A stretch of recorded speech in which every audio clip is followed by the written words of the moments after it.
Star heroine Samantha ప్రధాన పాత్రలో నటించిన తాజా చిత్రం మా ఇంటి బంగారం బాక్సాఫీస్ వద్ద మంచి వసూళ్లతో దూసుకుపోతుంది. రెండో వారాంతంలోనూ మంచి కలెక్షన్లు నమోదు చేసిన ఈ చిత్రం మూడో వారంలోకి ఎంట్రీ ఇచ్చిన తర్వాత కూడా స్టడీగా ఉంది. సాధారణంగా మూడో వారంలో కొత్త సినిమాల విడుదల, వర్కింగ్ డేస్ ప్రభావం వల్ల కలెక్షన్లు తగ్గుతాయి.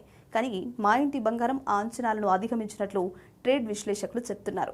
ముఖ్యంగా వర్కింగ్ డేస్లో కూడా సినిమా నిలకడగా ఉంది. ఇప్పటి వరకు మా ఇంటి బంగారం ప్రపంచ వ్యాప్తంగా 92 కోట్ల రూపాయలకు పైగా గ్రాస్ వసూళ్లు రాబట్టింది. దీంతో 100 కోట్ల రూపాయల గ్రాస్ క్లబ్లో చేరడానికి ఈ చిత్రానికి మరో 8 కోట్ల రూపాయల మేర వసూళ్లు అవసరం. ఈ శని ఆదివారాల్లో నమోదయ్యే కలెక్షన్లు ఈ మైలురాయిని చేరుకోవడంలో కీలకంగా మారనున్నాయి.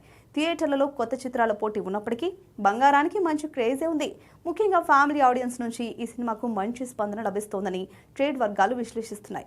ఒకవేళ ఈ చిత్రం 100 కోట్ల రూపాయల గ్రాస్ మార్కును అందుకుంటే అది సమంత కెరీర్లో మరో కీలకమైన మైలురాయిగా నిలిచే అవకాశం ఉంది.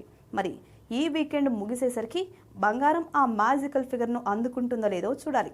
మొత్తంగా చూస్తే మా ఇంటి బంగారంతో సెన్సేషన్ క్రియేట్ చేస్తోంది సమంత.